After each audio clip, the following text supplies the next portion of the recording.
이걸 왜 이렇게 쓰죠? 개발자가 의도한 방식이 아닙니다.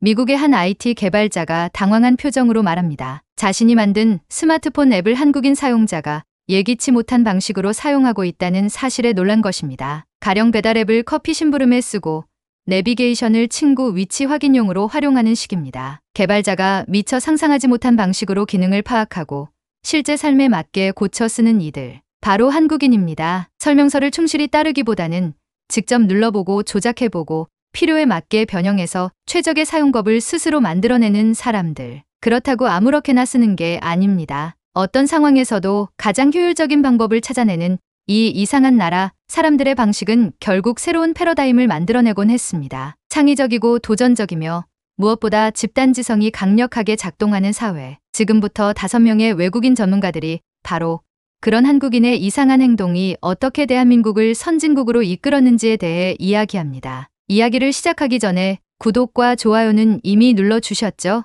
감사합니다. 그럼 지금부터 시작합니다. 제 이름은 칼 마이어입니다. 독일에서 언어학을 전공했고 1997년에 처음 한국을 방문했습니다. 당시에는 한국어에 대해 전혀 몰랐고 한글은 그저 복잡한 동아시아 문자 중 하나라고만 생각했었습니다.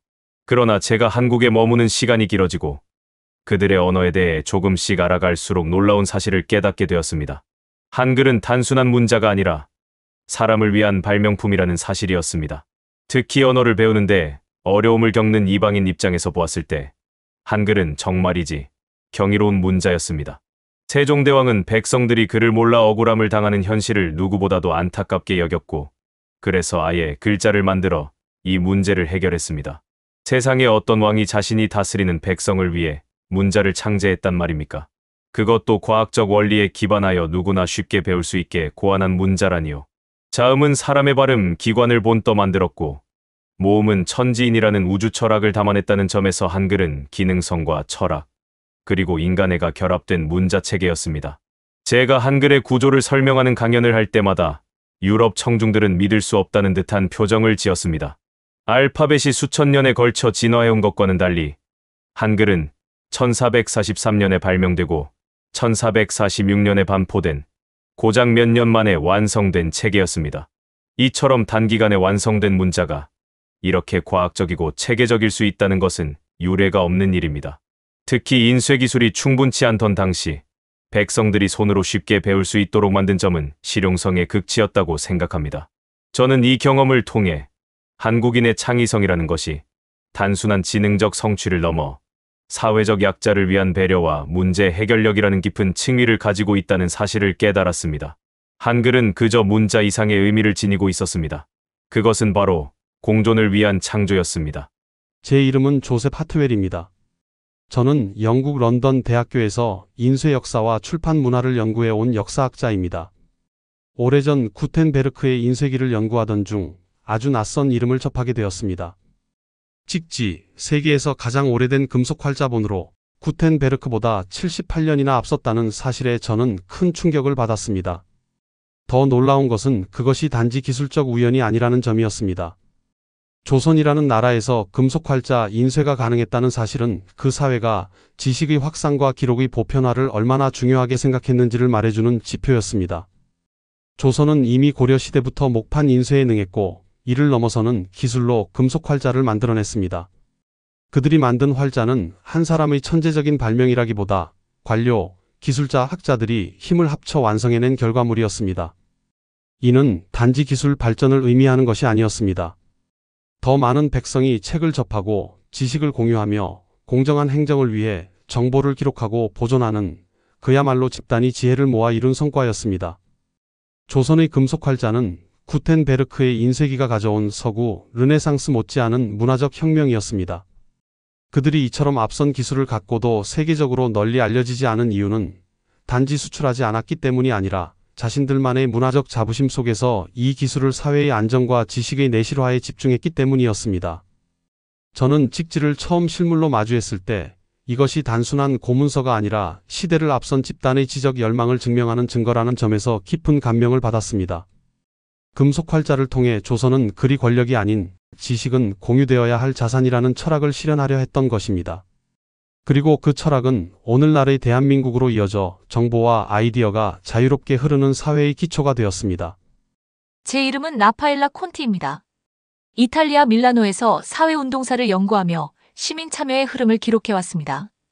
저에게 한국이라는 나라는 아시아의 산업 강국 정도로만 알려져 있었지만 2024년 겨울 서울에서 벌어진 장면은 저의 인식을 완전히 바꾸어 놓았습니다. 수백만 명의 시민들이 촛불을 들고 거리에 나섰습니다. 놀라운 것은 그들이 외치는 목소리보다도 그들의 질서였습니다. 서로를 배려하고 쓰레기 하나 남기지 않으며 평화롭게 자신들의 의견을 표현하던 모습은 저에게 깊은 감동을 안겨주었습니다. 시민이 권력의 부정을 외면하지 않고 직접 나서서 사회를 변화시키는 모습.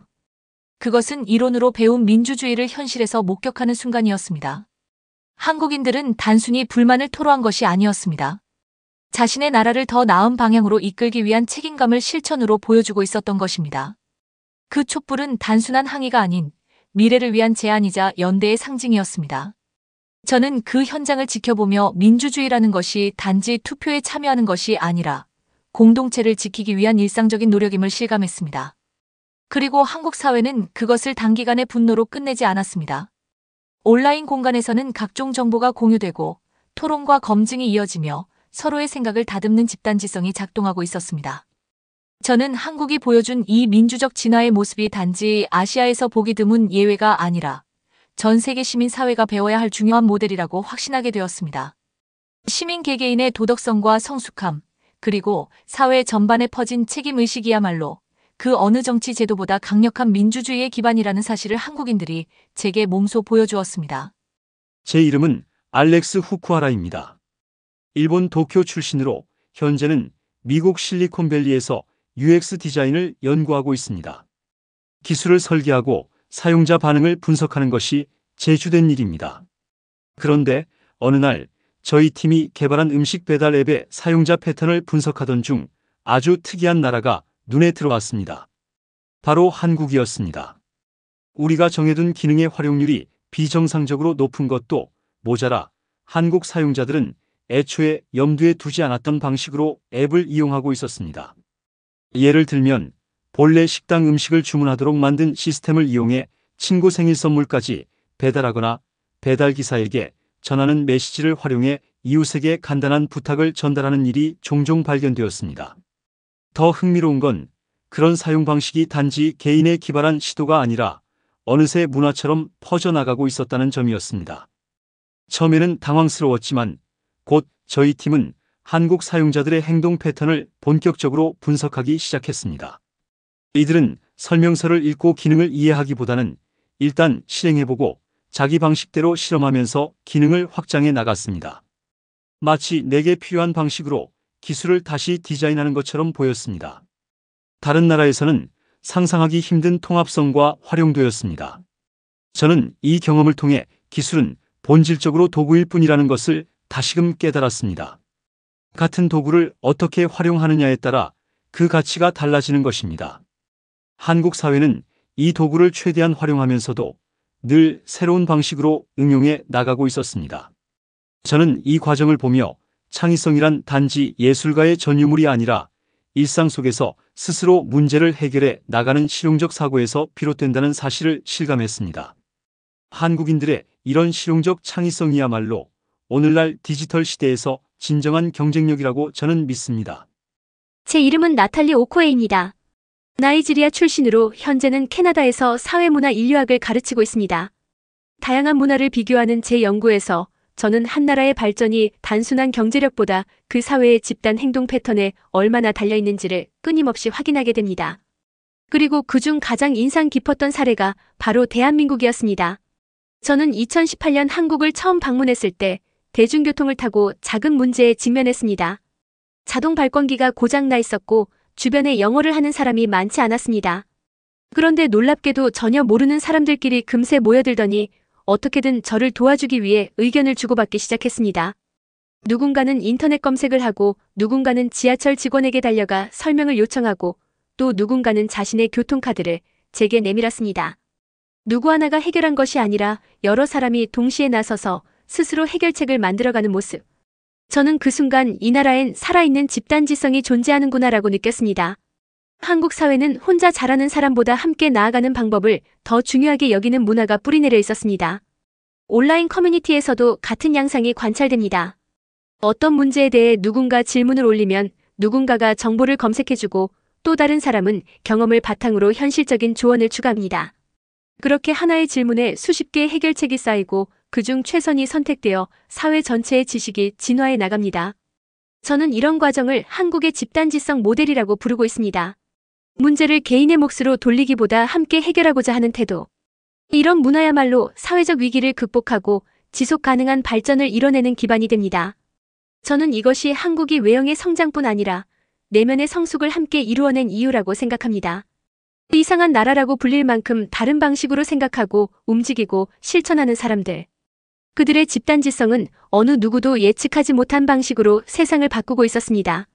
이처럼 우리는 한국이라는 나라가 걸어온 특별한 길을 통해 이상함이라는 단어가 얼마나 아름다운 의미로 확장될 수 있는지를 다시금 느끼게 됩니다. 남들과 다르게 생각하고 정해진 틀에 머물지 않으며 언제나 더 나은 방향을 고민하는 그들의 방식은 단지 창의적인 사고를 넘어 삶의 방식 그 자체였습니다. 한글을 통해 모두가 글을 읽게 만들었고 금속 활자로 지식을 나누었으며 시민의 힘으로 민주주의를 이뤘고 기술을 응용해 새로운 문화를 만들어냈으며 결국에는 공동체 전체가 서로를 위해 움직이는 집단지성의 사회를 만들어냈습니다. 한국은 세계가 예측하지 못한 방식으로 성장해온 나라입니다. 그래서 어떤 이들은 여전히 그들을 이상하다고 표현할지 모릅니다. 하지만 그 이상함은 결국 고정관념을 깨뜨리고 시대를 앞서가게 만들며 위기를 기회로 바꾸는 힘이었습니다. 그리고 그 중심에는 언제나 사람을 위한 생각, 모두가 함께 가기 위한 노력, 그리고 미래를 향한 도전이 있었습니다. 우리가 지금 보고 있는 이 한국 사회의 발전은